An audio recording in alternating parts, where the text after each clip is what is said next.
శ్రీ గణేశాయ నమః, శ్రీ గురు దత్తాత్రేయ నమః. ఈ వీడియోలో మనం ఈ రోజున మార్చి మాసంలో కర్కాటక రాశి తెలుసుకుందామా. కర్కాటక రాశి పునస్ 4వ పాదము, పుష్యమి 1, 2, 3, 4 పదాలు, ఆశేష 1, 2, 3, 4 పదాలు కర్కాటక రాశిలోకి వస్తాయండి. ఈ రాశిలో స్త్రీలకు పురుషులకు ఈ మార్చి మాసంలో బాగుందండి. గ్రహ సంచారం బాగుంది. అందరికీ అన్ని విధాల అన్ని రంగాల వారికి కూడా బాగుందండి. చాలా చక్కగా ఉంది, చాలా దివ్యంగా ఉంది. ఏం కంగారు పడాల్సిన పని అయితే లేదు.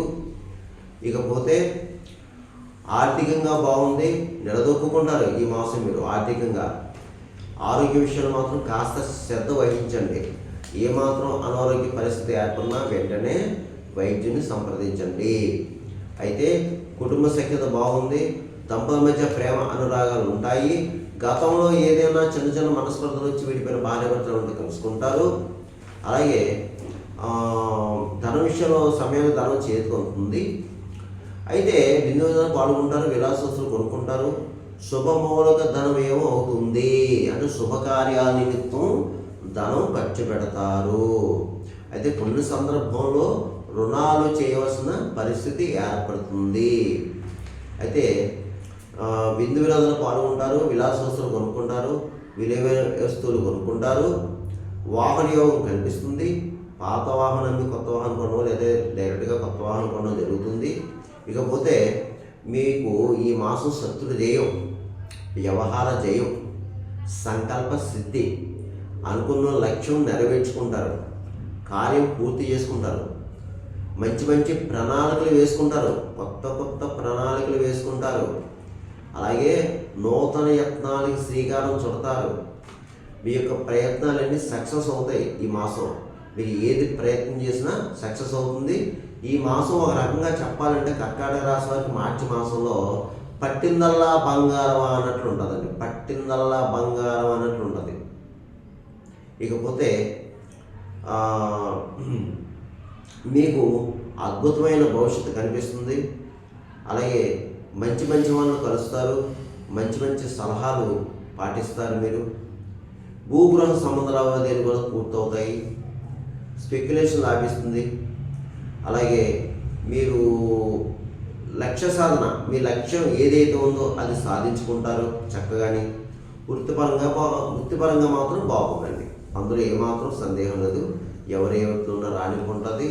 అలాగే సంకల్ప బలం బాగుంది, సంకల్ప సిద్ధి బాగుంది, అన్ని విషయాలు బాగున్నాయండి. దీంట్లో కంగారు పడాల్సిన పని అయితే లేదు లేదు లేదు లేదు. అయితే దీంట్లో బద్దగస్తులు ఉన్నారు. బద్దగస్తులు మాత్రం బద్దగాన్ని విన్నాడి మీరు ప్రయత్నం చేస్తే ఆ ప్రయత్నాలు కూడా సక్సెస్ అవుతాయి. ఇక తీర్థయాత్ర చేస్తారు, దైవ కార్యాల్లో పాల్గొంటారు, దైవ సంబంధించిన వ్యవహారాల్లో పూర్తి చేస్తారు మీరు.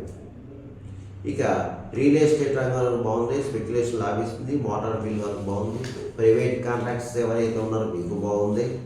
అలాగే సినిమా టీవీ రంగంలో ఉన్నది బాగుందండి. చాలా చక్కగా మంచి అవకాశాలు వస్తాయి ఈ మాసం మీకు. దాన్ని మీరు ఉపయోగించుకోండి. ఇక రాజకీయ నాయకులు బాగుందండి. మంచి మంచి కార్యాలు మీరు చేస్తారు. ప్రజలకు కావాల్సిన కార్యక్రమాలన్నీ చేస్తారు చక్కగాని. తర్వాత ప్రజలు గుర్తింపు తెచ్చుకుంటారు. కానీ డబ్బులు మాత్రం మీకు మంచిగా ఖర్చు అవుతుందని మీకు కాస్త జాగ్రత్త. శత్రువులు ఉంటారు, జాగ్రత్త. మీకు నరపేట బాగా కనిపిస్తుంది ఈ కర్కాటక రాశి వారికి. రాజకీయ నాయకులు మాత్రం కాస్త జాగ్రత్తగా ఉండండి. ఇకపోతే అన్ని రకాల వ్యాపారస్తులకు బాగుందండి. మంచి లాభాలు వస్తాయి. ఇక ప్రభుత్వపరంగా ప్రైవేట్ పరంగా ఉన్న ఉద్యోగస్తులకు కూడా బాగుందండి. స్థల మార్పు కనిపిస్తుంది, గృహ మార్పు కనిపిస్తుంది. అంటే ప్రమోషన్తో కూడిన బదిలీలు రావచ్చు. పై అధికారులతో ప్రశంసలు పొందుతారు. తోటి సహోద్యోగులు కూడా మిమ్మల్ని సలహా అడుగుతారు. అందరూ మిమ్మల్ని గౌరవిస్తారు. పోతే చదువుకునే విద్యార్థులు మాత్రం పరీక్ష కాలం, పరీక్షలు చక్కగా రాస్తారు, రాయాలి కూడా. ఇతర వ్యాపారాలు పెట్టుకోద్దామా మీరు చదువుకునేవారు. మీకు మంచి భవిష్యత్తు ముందు ఉంది, బంగారు భవిష్యత్తు ఉంది.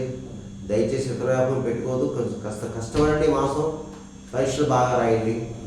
వివాహ అబ్బాయిలు అమ్మాయిలు కూడా వివాహ ప్రయత్నం చేసుకోవచ్చు మీరు. ఇకపోతే విదేశాల్లో ఉన్నారు బాగుందండి ఈ మాసం. అలాగే విదేశాలకు వెళ్ళే వరకు కూడా బాగుంది, ప్రయత్నం చేసుకోండి. ఉద్యోగ రీత్యా, చదువు రీత్యా కూడా ఏమాత్రం సందేహం లేదు. అయితే నేను చెప్పిన ఈ ఫలితాలు కేవలం రాశి ఫలాలు మీకు 40% మాత్రమే పనిచేస్తుంది. మిగతా 60% మీ జన్మ జాతకం మీద ఆధారపడుతుంది.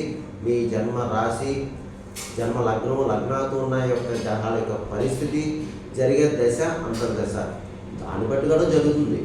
ఎందుకంటే నేను చెప్పిన ఫలితాలు అందరికీ జరగవు. అందరికీ జరగాలి అని రూల్ లేదు, జరగకూడదని రూల్ లేదు. అది గమనించండి. నేను ప్రతి వీడియోలో చెప్తున్నాను. ఎందుకంటే దాన్ని బట్టి కూడా ఆధారపడుతుంది. చాలామంది కాల్ చేస్తారు, గురుగారు మీరు చెప్పినవి జరిగినాయి, కొంతమంది జరగలేదు, కొంతమంది కాల్ చేస్తారు. కాబట్టి దయచేసి నా వీడియో చూసి వీక్షణ గమనించండి. ఇకపోతే ఈ మాసం మీరు మార్చి మాసంలో కర్కాటక రాశి వారికి నేను పరిహారం చెప్తాను, చేసుకోండి. మీరు ఎక్కువ ఈ మాసంలో శివారాధన చేసుకోండి, శివాలయంలో అభిషేకం చేయించుకోండి. ప్రతి సోమవారం కూడా శివాలయ అభిషేకం చేయించుకోండి. అలాగే ఇంకా అవకాశం ఉన్నారు ప్రదోష వేళ అంటే సాయంత్రం వేళ శివాలయ దర్శనం చేసుకోవడం, శివాలయ ప్రదర్శన చేసుకోవడం, శివాలయంలోకి వచ్చిన చక్కగా ఓం నమః శివాయ మంత్రాన్ని చేసుకోవడం చేయండి అవకాశం ఉన్నవారు. అవకాశం లేనివారు, శివాలయం వెళ్ళినవారు ఇంట్లోనే మీ దేవుడి దగ్గరే దేవుని మంత్రంలోనే ఓం నమః శివాయ మంత్రం చేసుకొని కూర్చొని చక్కగా దేవుని పెట్టుకోండి. అంతే ఎంత ఎక్కువ ఈ మాసం మీరు శివ ఆరాధన చేసుకుంటే అంతా మీకు మేలు జరుగుతుంది. అలాగే ఒకసారి నవగ్రహాల దగ్గర శని భగవానుడికి తైలాభిషేకం చేయించుకోండి. నవగ్రహాల దగ్గర తైలాభిషేకం చేయించుకొని ఒకసారి. అలాగే మీరు ఇంట్లోని సత్యనారాయణ వ్రతం చేయించుకోండి. మీ గృహంలో కానీ లేదా దేవాలయంలో కానీ ఒకసారి మీ అవకాశం ఉన్నప్పుడు సత్యనారాయణ వ్రతం చేయించుకోండి. దీనివల్ల మీ పనులు ముందుకు వెళ్తాయి. ప్రతిరోజు కూడా నవగ్రహ స్తోత్రాలు చదువుకోండి. అలాగే మూగజీవులకు ఆహారం పెట్టండి. గోవుకి గడ్డి పెట్టండి. పౌరాలకి జొన్నలు వేయండి. పిచ్చుకలకి చిరుధాన్యం వేయండి. అలాగే కాకులకి తీపి అన్నం పెట్టండి. కుక్కలకి బిస్కెట్లు బ్రెడ్ పెట్టండి. అలాగే భిక్షగాలు తారసపెడితే బ్లైండ్ పర్సన్స్, ఫిజికల్ హ్యాండిక్రాఫ్ట్స్ ఇలా ఇతర భిక్షగా తారసపెడితే వారికి తినడానికి ఏదైనా పెట్టండి. అలా ఎంతో కొంత ధనాన్ని చేతిలో పెట్టండి. మనం ఎంత ఎక్కువ అన్నదానం ఈ యొక్క దానాలు చేయడం వల్ల కర్మదోషాలు తగ్గుతాయమ్మా. మనం ఎన్ని పూజలు పునస్కారాలు చేసుకున్నా కొన్ని సందర్భంలో పనులు జరగవు, ఏదో అడ్డు పెడుతుంది. ఇది పూర్వజన్మ పాప కర్మఫలాలు ఇది తగ్గించుకోవాలంటే ఇలాంటి దాన ధర్మాలు చేసుకోవాలి. మనం తప్పదు, తరగ పెట్టుకోవాలా ఏమ్మా. అలా చేసుకోండి, మీకు అంతా బాగుంటుంది. కర్కాటక రాశి కంగారు పడాల్సిన పని ఏది లేదు. ఏవి కంగారు పడితే మీ పని మీరు చేసుకుని ధైర్యంగా ఉండండి. ప్రయత్నాలు చేయండి, సక్సెస్ అవుతారు. సర్వేజన సుగుణవంతు శుభవంతు స్వస్తి.